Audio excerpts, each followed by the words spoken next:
अमर कथा तोते वाली। श्री पार्वती जी ने कहा, प्रभु मैं अमरनाथ की यात्रा की महिमा सुनना चाहती हूँ, जिसके सुनने से जन्म जन्मांतर के पाप ताप मिट जाते हैं। जगत स्वामिन, आप श्री अमरनाथ जी के लिंग का महात्म्य तथा मार्ग के तीर्थों का वर्णन कीजिए।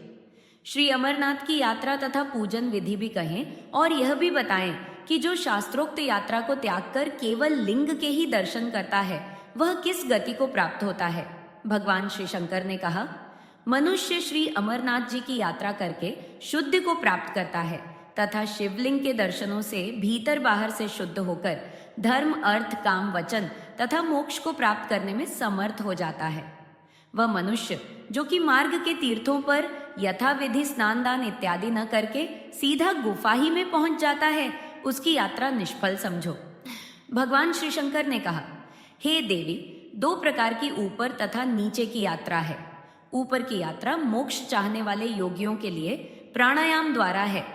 प्राण तथा अपान वायु को एक कर योग मार्ग दशम द्वार अर्थात ब्रह्मरंध्र में प्राणों को लीन करके यात्रा करने से निश्चय ही मोक्ष की प्राप्ति होती है। यह दोनों प्रकार की यात्रा धर्म अर्थ काम तथा मोक्ष के इच्छुकों को करनी चाहिए।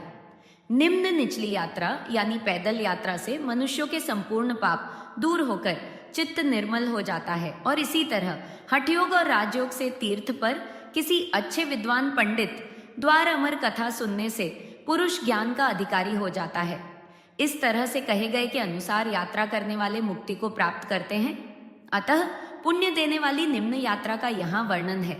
श्रीनगर में विघ्नों का नाश करने वाले श्री गणेश जी की पूजा करें। रीति के अनुसार भगवान श्री शंकर का स्मरण करते हुए वहां से बाहर निकलकर षोडश तीर्थ पर स्नान तथा आचमन करके शिव की ओर बढ़े। प्रिय वहां गंगा जी का दर्शन और प्रणाम करके भगवान श्री शंकर का पूजन, देवता और अर्षियों का तर्पण व ब्राह्मणों को भोजन करवाए। फिर अन्न वस्त्र आदि दान देकर विसर्जन करें। फिर पद्मपुर में जो सिद्धों का स्थान है, वहां पर स्नान करके और दान देकर युवती तथा मिट्टव तीर्थों पर स्नान करके अवंतीपुर बांकीपुर को चले। वहां साधु महात्माओं के क्षेत्र में स्नान करके बहनग मेहरनाग जाकर हरिपानरा गांव में हरिदाख्य गणपति विघ्नों के नाश करने वाले श्री गणेश जी का पूजन करें और देवताओं तथा अर्षियों का तर्पण करें। देवताओं तथा पितरों का तर्पण करने से तथा दान करने से श्री गणेश की कृपा से मनुष्य के समस्त विघ्न तथा पाप नष्ट हो जाते हैं। जिसके बाद बलिहार क्षेत्र बयार ग्राम में स्नान करके आगे बढ़ें। नागाश्रम बाघान में, जिसको कि हस्तिकर्ण कहते हैं, संगम के समीप जाकर ज्येष्ठाचार नामक गण स्वामी भगवान श्री सदाशिव का पूजन करके आगे चले। तीनों तापों तथा मल्लों का नाश करने वाले तीर्थ जल में स्नान व आचमन करके चक्र नामक तीर्थ चक्रधर पर जाकर स्नान करके देवताओं तथा ऋषियों का तर्पण करें और ब्राह्मणों को दान देवें। फिर विधिवत हवन तथा जप करके देवक तीर्थ देवकयार की ओर चलें और फिर वहां स्नान करके हरिश्चंद्र तीर्थ विजय विहार बीज बिहारा पहुंचकर स्नान करें तथा वृषभध्वज महादेव जी का पूजन कर हव्य कव्य आदि से देवताओं और ऋषियों का तर्पण करें। गौ स्वर्ण तिल और भोजन यथाशक्ति सत्पात्र ब्राह्मण को दान देवें। ऐसा करने से मनुष्य को ब्राह्मण को तृप्त करने के फल की प्राप्ति होती है। हे देवी, इसके पश्चात भोजन करें और तीर्थ को नमस्कार करके आगे चले और लंबोदरी नदी पर आलस्य रहित होकर स्नान करके ठुजवार ग्राम से भगवान श्री सदाशिव के दर्शन करें। जिसके बाद सूर्य क्षेत्र मार्तंड भवन मटन में सूर्य कुंड सूर्य गंगा में स्नान करके भगवान भास्कर का दर्शन करें। श्री सूर्य नारायण का पूजन संसार के समस्त भोगों तथा मुक्ति को देने वाला है। यात्रियों को सूर्य क्षेत्र में अन्न वस्त्र आदि का दान ब्राह्मणों को देना चाहिए। यह सूर्य क्षेत्र मटन तीर्थ अपने कर्मों से दुखी हुए पितरों के उद्धार के लिए उत्तम है, ऐसा देवताओं तथा ऋषियों महर्षियों का मत है। हे देवी, यहाँ पर पिंडदान आदि से पितरों का उद्धार करें। दोनों कुंडों का दर्शन करें और फिर उनमें मत्स्य रूपी देवताओं का दर्शन कर उनको नाना मंत्रों से तृप्त करें। पश्चिम वाहिनी गंगा में स्नान करके पितरों के उद्धार के लिए श्राद्ध करें। इसके बाद सत्कार साकरस स्थान पहुंचे स्नान करें और गणेश का पूजन करें और फिर भद्राश्रम में जाएं। फिर परम पवित्र हयशीर्ष सिलगाम आश्रम में तथा स्त्रश्वतर क्षेत्र में गंगा जल में स्नान करके संध्या वंदन आदि नित्य क्रिया करें। सरलग सलर ग्राम में पहुंचकर पवित्र अनंतनाग तालाब के जल में स्नान कर उत्तम बालखिल्य आश्रम खिलंड को जाना चाहिए। हे देवी, अब मैं पाप ताप को हरने वाले तथा चित्त को शुद्ध करने वाले बालखिल्य तीर्थ का महात्म्य सुनाता हूँ। ध्यान पूर्वक सुनो। पूर्व काल में बालखिल्य नामक महर्षियों ने घोर तप किया। फिर भगवान श्री विष्णु ने मेघ सदृश गंभीर वाणी से कहा, मैं तुम्हारे तप से अत्यधिक प्रसन्न हूं, अतः तुम वर मांगो। तब आर्षियों ने कहा कि हे देव, यदि आप हम पर प्रसन्न हैं तो यहाँ पर गंगा को ला दीजिए। आर्षियों की प्रार्थना सुनकर भगवान श्री विष्णु ने अपने चरणों से धरती को छूकर वहां से गंगा को प्रकट किया और उसके साथ ही उन लोगों को यह वरदान भी दिया कि प्रलय पर्यंत बालखिल्य तीर्थ लोगों को पवित्र करता रहेगा। पवित्र और पुण्य खिल्यायान तीर्थ पर मनुष्य स्नान दान तथा जप पूजा करें और इससे स्वर्ग की प्राप्ति होती है। उस बालखिल्य तीर्थ पर जगत गुरु सर्वव्यापी नारायण का पूजन करें, जो कि नाना प्रकार के भोगों तथा मोक्ष के प्रदान करने वाले हैं। तीर्थ पर स्नान और यथाशक्ति दान देकर महावन गणेश बल, यह पहलगाम में है, में श्री गणेश जी का पूजन करें। हे सुंदरी, श्री गणेश जी को नमस्कार करके लड्डुओं तथा क्षीर का भोग लगावे। पाप तथा विघ्नों से रहित होकर मामलेश्वर क्षेत्र को जावे। हे साध्वी मामलेश्वर, भगवान के दर्शन या तीर्थ जल में स्नान करके मनुष्य रोगों तथा पापों से छूट जाता है। यहाँ पर स्नान करने के पश्चात मनुष्य दान करे तथा ब्राह्मणों को भोजन करवाए। भृगुपति तीर्थ, इसके पश्चात समस्त पापों को मिटाने वाले भृगुपति तीर्थ, यह तीर्थ पहलगांव में डाक बंगला के समीप है। जाकर वहां विधिवत स्नान तथा दान करके भगवान श्री हरि का पूजन करें। भृगु जी ने परिशीलन वन में दीर्घ काल तक बना भारी तप किया था, ऐसा कठिन तप जो देवता भी ना कर सकते थे। इसी बीच में भगवान श्री विष्णु देवताओं के साथ महर्षि भृगु जी के दर्शनों के लिए आए। भृगु जी ने अपने आसन पर से उठकर उनको प्रणाम किया और सदैव एक रस रहने वाले भगवान श्री विष्णु ने उनके सर को चूमकर उनको गले से लगा लिया। हे माहेश्वरी, भृगु और विष्णु भगवान ने आपस में आलिंगन किया। उनके शरीर में से पवित्र पसीना निकला, जिससे वह पवित्र तीर्थ बना। श्री सदाशिव बोले, हे देवी, क्योंकि यह तीर्थ भृगु के पसीने से बना है, अतः इसका नाम भृगु तीर्थ प्रसिद्ध हुआ। यहाँ पर जो मनुष्य स्नान करके तांबे तथा वस्त्र का दान करेगा, उसकी यात्रा निसंदेह सफल होगी। वह मनुष्य स्नान करने से अति उत्तम पुण्य को प्राप्त होता है। श्री लंबोदर की कथा। एक बार कैलाश पर्वत पर भगवान श्री सदाशिव और श्री पार्वती ज्ञान संबंधी बातचीत कर रहे थे। उन्होंने श्री गणेश को द्वारपाल बनाकर उनसे कह रखा था कि किसी को अंदर मत आने देना। इतने में देवराज इंद्र देवताओं सहित वहां आए। गणेश जी ने उनको रोका। इस पर दोनों में बड़ा भारी युद्ध हुआ। इंद्र हार गए। इंद्र के साथ लड़ने से श्री गणेश जी को बहुत ज्यादा भूख व प्यास महसूस हुई। तब श्री गणेश जी ने बहुत स्वादिष्ट फल खाकर बहुत सा गंगा जल पी लिया, जिससे उनका पेट भर गया। तब से ही भगवान श्री सदाशिव जी श्री गणेश जी को लंबोदर के नाम से पुकारने लगे।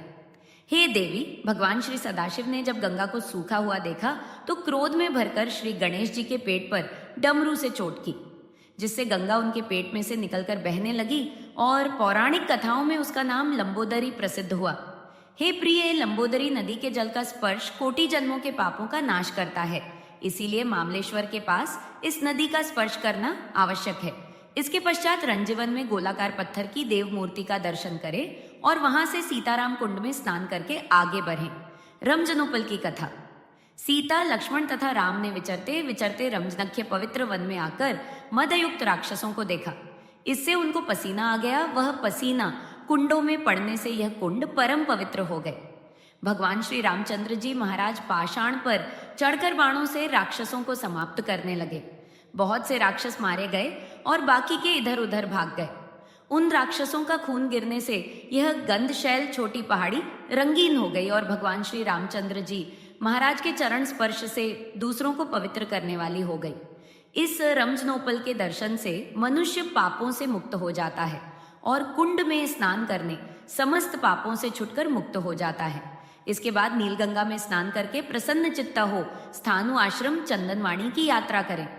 हे देवी, एक बार कामक्रीड़ा तथा खेल की बातों में भगवान श्री सदाशिव का मुख श्री पार्वती जी के नेत्रों के साथ लग गया। हे सुंदरी, तब उनका मुख अंजन सुरमे के कारण काला हो गया। फिर भगवान श्री सदाशिव जी ने सुरमे से काले हुए मुख को श्री गंगा जी में धोया, जिससे गंगा जी का रंग काला पड़ गया।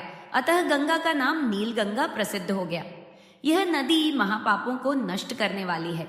नीला गंगा का स्पर्श दुष्ट मनुष्यों के साथ रहकर जो दोष प्राप्त होता है, उन्हें तथा स्त्रियों के मन के विकारों का नाश करने वाला है, इसमें रत्ती भर भी संदेह नहीं है। यह नील गंगा पहलगांव से 6.5 मील चंदनवाणी के मार्ग में है। पूर्व काल में भगवान श्री सदाशिव दक्ष प्रजापति की पुत्री सती का वियोग हो जाने पर हिमालय पर कठिन तप करने लगे। महेश्वरी फिर वहां पर श्री सदाशिव जी का बहुत वर्षों तक सेवा करती रही।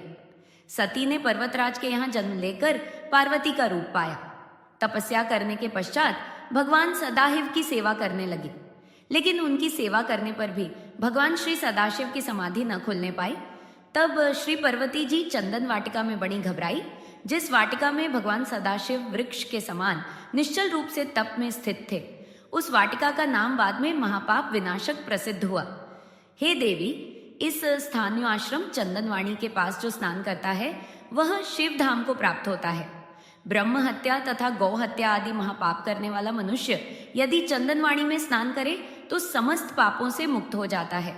सरस्वती नदी का दर्शन करने से एवं उसमें स्नान करने से मनुष्य समस्त पापों से मुक्त हो जाता है। इसके पश्चात यात्री को पिस्सू घाटी पर चढ़ना चाहिए। पिस्सू घाटी। एक बार देवता और राक्षस भगवान श्री सदाशिव जी के दर्शनों के लिए आए। वह पहाड़ पर चढ़ते समय ईर्ष्या में ग्रस्त होकर कहने लगे कि हम पहले चढ़ेंगे। दोनों में युद्ध होने लगा। देवताओं ने राक्षसों से हटकर भगवान श्री सदाशिव जी का ध्यान किया। प्रिय भगवान श्री सदाशिव जी देवताओं के ध्यान से प्रसन्न हुए और उनकी कृपा से देवताओं ने राक्षसों को मार मार कर चूर्ण कर दिया। जिस स्थान पर देवताओं ने राक्षसों का चूर्ण बनाया, वहां पर उनकी अस्थियों का एक बहुत बड़ा ढेर लग गया और यह पर्वत यानी पिस्सू घाटी अब शिव भक्तों की पापताप हरती है। इस पिस्सू घाटी पर विधिवत श्री शेषनाग का दर्शन कर पूजन करके आगे बढ़े। वायुर्जन में पत्थरों से छोटी मरही बनाकर भगवान श्री अमरेश्वर का स्मरण करें। शेषनाग पर्वत। प्राचीन काल में इस पहाड़ पर एक बद्दा ही बलवान वायु के समान रूप वाला राक्षस रहता था और वह यहाँ आने वाले देवताओं को बड़ा कष्ट पहुंचाता था। देवता भगवान श्री सदाशिव जी महाराज के पास गए। स्तुति के पश्चात भगवान श्री सदाशिव जी प्रसन्न हुए। देवताओं ने उनको राक्षसों के संबंध में बताया। भगवान श्री सदाशिव जी महाराज ने कहा कि मैंने इसको वरदान दिया हुआ है जिससे मैं इसको नहीं मार सकता। तुम भगवान श्री विष्णु जी की शरण में जाओ। इस पर देवताओं ने क्षीर सागर के तट पर जाकर भगवान श्री विष्णु की स्तुति की। भगवान श्री विष्णु देवताओं की स्तुति से प्रसन्न होकर बोले, मैं अभी अभी वायु रूपी दैत्य को नष्ट किए देता हूं। तुम लोग स्वर्ग धाम को जाओ। शेषनाग जी पातल से प्रकट हुए। उस पर भगवान श्री विष्णु सवार हुए और आज्ञा दी, हे सर्पराज, तुम सहस्त्र मुखों से वायु का पान करो। अपने प्राणों को इस वायु द्वारा तृप्त करो, क्योंकि तुम वायु के खाने वाले हो। भगवान के अमृत रूपी वचन सुनकर एक क्षण में शेषनाग ने देखते ही देखते वायु रूपी दैत्य का भक्षण कर लिया। हे देवी, उस दिन से ये पर्वत शेषनाग के नाम से प्रसिद्ध है तथा योगी जन इसको अपना आश्रम भी कहते हैं। इसके दर्शन से तथा तालाब में स्नान करने से और यहाँ पर जप हवन स्तुति का स्वाध्याय करने से मनुष्य अनंत पुण्य को प्राप्त होता है। जब देवताओं ने राक्षसों को मार डाला, तब उनमें से पृष्ठता नामक दैत्य वायु में मिलकर देवताओं को कष्ट देने लगा। इस पर समस्त देवता भगवान श्री सदाशिव जी महाराज के पास गए और उनकी स्तुति की। इस पर भगवान श्री सदाशिव जी महाराज ने प्रसन्न होकर कहा, हे देवताओं, तुम लोग यहाँ मरियां बनाकर वायु को रोक दो। इस पर वे वहां पर पत्थर की मरियां बनाकर शांतिपूर्वक रहने लगे। लेकिन एक बार दैत्य ने अपना उग्र रूप दिखाया। तब देवराज इंद्र ने अपना वज्र उठाया और उसी जगह राक्षस को मार डाला। तब से यह जगह वायुवर्जन देवताओं से पूजित तीर्थ प्रसिद्ध हुआ। यहाँ पत्थरों द्वारा देवताओं के लिए छोटे छोटे घर बनाने तथा तीर्थ के दर्शन से मनुष्य अत्यंत पुण्य को प्राप्त होता है। ब्रह्म हत्या और गौ हत्या से युक्त मनुष्य इस तीर्थ के दर्शनों से इन महापापों से छूट जाता है। हत्यारा तालाब। हे देवी, जिस कारण यह तालाब हत्यारा तालाब सूख गया है, वह सुनो। इसके सुनने से प्राणी संशय से रहित हो जाता है। जब भगवान श्री सदाशिव जी महाराज तथा देवराज इंद्र ने राक्षसों को नष्ट किया, तो कुछ राक्षस भागकर इस तालाब में छिप गए और फिर वह राक्षस थोड़े समय के पश्चात देवताओं को पूर्ववत दुख देने लगे। भगवती पार्वती और सदाशिव जी महाराज विचरते हुए वहां आए। भगवती पार्वती ने भगवान श्री सदाशिव जी महाराज से देवताओं के दुख दूर करने के लिए कहा। भगवान श्री सदाशिव महाराज ने हुंकार किया, जिससे वह राक्षस डरकर इस तालाब में जाकर छुप गए। भगवान श्री सदाशिव महाराज ने शाप दिया कि वह तालाब सूख जाए। तब से वह तालाब सूख गया। इस स्थान पर यात्रियों को मौन होकर यात्रा करनी चाहिए। हे सुंदरी, इसके बाद पंचतर्पिणी पंचतरणी के पंच प्रवाहों में स्नान करें और देवता तथा पितरों का सावधान होकर तर्पण करें। पंचतरणी गंगा। पूर्व काल में एक बार भगवान श्री सदाशिव महाराज तांडव नृत्य कर रहे थे और नृत्य करते समय उनका जटाजूट ढीला हो गया और उसमें से फिर पंचतरणी गंगा निकली, जो महापापों को दूर करने वाली है। जो मनुष्य आलस्य रहित इस पंचतरणी नदी में स्नान करता है वह ब्रह्म हत्या आदि घोर पाप से मुक्त हो जाता है। यहाँ पर स्नान करने वालों को वही फल मिलता है जो कुरुक्षेत्र, प्रयाग, नैमिषारण्य में स्नान तथा दान करने से प्राप्त होता है। हे सुंदरी, यदि इस तीर्थ पर गऊ, वस्त्र, चंदन, केसर, अगर, कस्तूरी आदि ब्राह्मण को दान दिए जाएं, तो यात्री को शिवधाम की प्राप्ति होती है। इसके पश्चात ऊंची चोटी वाले पहाड़ पर चढ़कर डमारक देवता के दर्शन करने चाहिए। डमारक देवता की कथा। बड़े से बड़ा पापी भी डमारक देवता के दर्शन करने से पापों को छोड़ जाता है। हे देवी, अधिक क्या कहूं, बस इतना कहना ही पर्याप्त है कि यात्री डमारक देवता की पूजा तथा परिक्रमा करने से ही श्री अमरनाथ के दर्शन योग्य होता है। एक बार भगवान श्री सदाशिव जी महाराज नृत्य में इतने लीन हो गए कि उनका संध्या का समय भी व्यतीत हो गया। इससे उनको बड़ी चिंता हुई। एक बार भगवान श्री सदाशिव जी महाराज श्री कार्तिक स्वामी के साथ क्रीड़ा कर रहे थे कि उक्त गण को निद्रा आ गई और भगवान श्री सदाशिव जी महाराज का संध्या काल व्यतीत हो गया। इससे भगवान श्री सदाशिव जी महाराज के क्रोध का कोई पारावार न रहा और उन्होंने उक्त गण को श्राप दिया कि वह शिला रूप होकर देर तक वहां ठहरे। वह गण कांपता हुआ भगवान श्री सदाशिव महाराज की सेवा में उपस्थित हुआ, लेकिन भगवान ने उसको क्षमा नहीं किया, लेकिन यह जरूर कहा कि जो यहाँ पर मेरे श्री अमरनाथ जी के दर्शन के लिए आएगा वह पहले तुम्हारी पूजा तथा परिक्रमा करेगा। हे देवी, उस दिन से महाडमारक गण रत्न नामक शिखर पर पाषाण रूप होकर रहता है और जो मनुष्य उसका पूजन करता है वह शिव धाम को प्राप्त होता है। यात्री को चाहिए कि श्रावणी के दिन प्रातःकाल भैरों घाटी की यात्रा करते हुए चोटी पर डमारक की शरण में पहुंचे। डामरेश्वर भैरव का दर्शन और भक्ति सहित पूजन कर व्रत की ज्योत जलाए और मालपुओं तथा लड्डुओं का भोग लगाए। गर्भयोनि की महिमा। परिक्रमा और प्रणाम कर पहाड़ से उतरते समय मध्य में चलता हुआ मार्ग में जो गर्भयोनि है उसमें प्रवेश करें, क्योंकि इसमें एक बार जाने से फिर मनुष्य का पुनर्जन्म नहीं होता है। गर्भयोनि से निकलकर अमरावती नदी में प्रवेश करें। अमरावती के दर्शन मात्र से मनुष्य देवता तुल्य हो जाता है। इस नदी के अमृत समान जल में स्नान करके यात्री को चाहिए कि भस्म को अपने शरीर पर मले। देवी, जो मनुष्य पवित्र गर्भयोनि में से निकलकर अमर गुफा को जाता है उसका फिर पुनर्जन्म नहीं होता है और फिर वह शिव रूप हो जाता है। देवी, यह बात बिल्कुल सत्य है। हे ईशानी, जब भगवान श्री सदाशिव जी महाराज कैलाश पर्वत पर नृत्य कर रहे थे उस समय नंदी उनकी आज्ञानुसार द्वारपाल था। देवता भगवान श्री सदाशिव जी महाराज के दर्शन के लिए आए तो नंदी ने उनको रोका। तब देवताओं तथा नंदी में परस्पर युद्ध होने लगा। नंदी ने भगवान श्री सदाशिव जी महाराज से शिकायत की। भगवान श्री सदाशिव जी महाराज ने नंदी से कहा, तुम दंड धारण करो, देवता तुम्हारा कुछ भी नहीं बिगाड़ सकेंगे। तुम द्वार पर चलो और दीवर बनाकर मार्ग में गर्भयोनि को रखा दो, देवता उसमें प्रवेश न कर सकेंगे। हे भगवान श्री सदाशिव जी महाराज की बात सुनकर नंदी ने गर्भगृह की आगे एक बहुत बड़ा पत्थर रख दिया जिसमें कि योनि सदृश छिद्र था। हे प्रिय, जो पुरुष जन्म जन्मांतर के पापों से मुक्त होना चाहे वह गर्भयोनि में से निकलकर श्री अमरनाथ के दर्शन करे।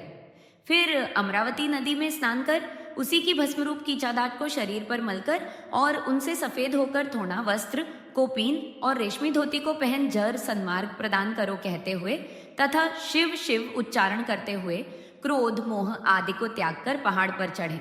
मनुष्य गुफा में स्थित अमरेश्वर भगवान, देवताओं के देव भगवान को नमस्कार करें और प्रभु के चरणों में मन लगाकर भक्ति के साथ इस तरह स्तुति करें। सुधालिंग के दर्शनों से मनुष्य के बाहर व भीतर का मैल नष्ट होकर वह शुद्ध या पवित्र हो जाता है। अमृत से बने हुए सुधालिंग के दर्शनों, स्पर्श, पूजन तथा वंदन से महापापी मनुष्य भी समस्त पापों से मुक्त जाता है।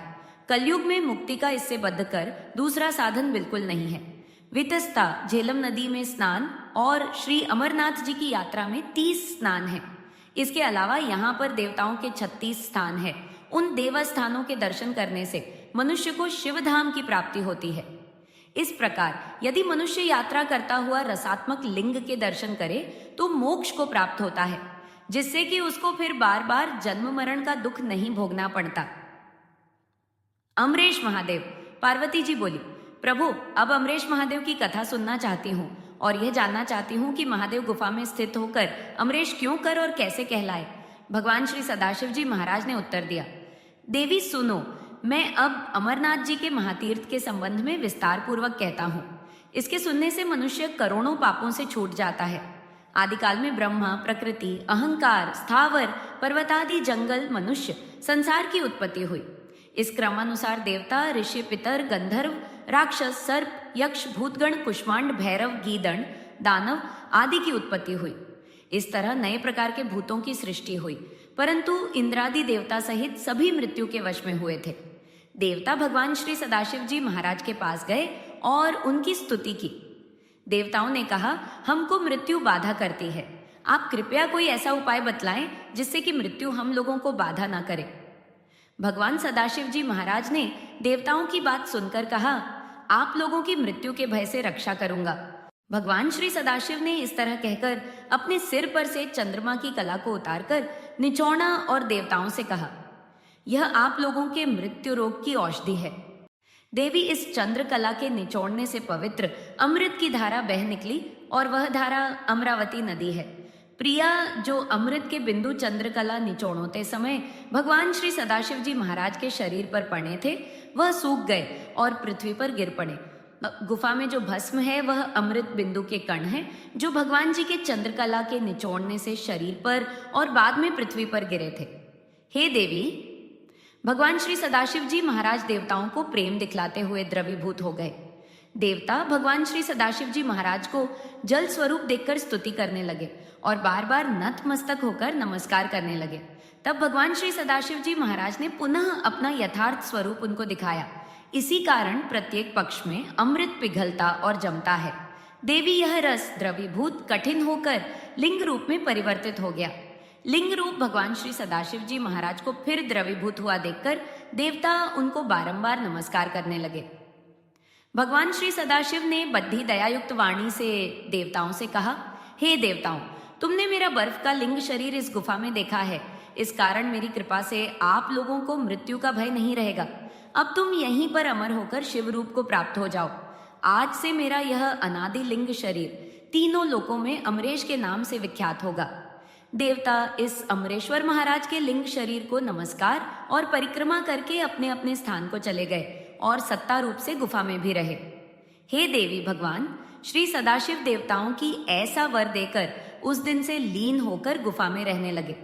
भगवान श्री सदाशिव जी महाराज ने अमृत रूप सोमकला को धारण करके देवताओं की मृत्यु का नाश किया, इसलिए तभी से उनका नाम अमरेश्वर प्रसिद्ध हुआ है।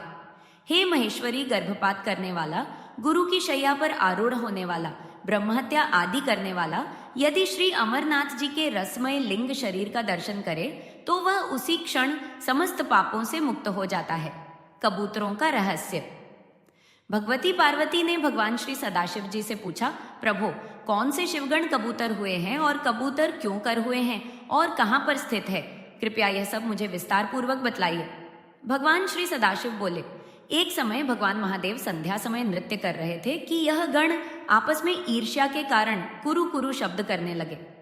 महादेव जी ने क्रोधित होकर उनको यह शाप दिया कि तुम दीर्घ काल तक यही शब्द कुरु कुरु करते रहो। वह रूढ़ रूपी गण उसी समय कबूतर हो गए। इनके दर्शनों से समस्त पाप दूर हो जाते हैं। यात्रा का समय।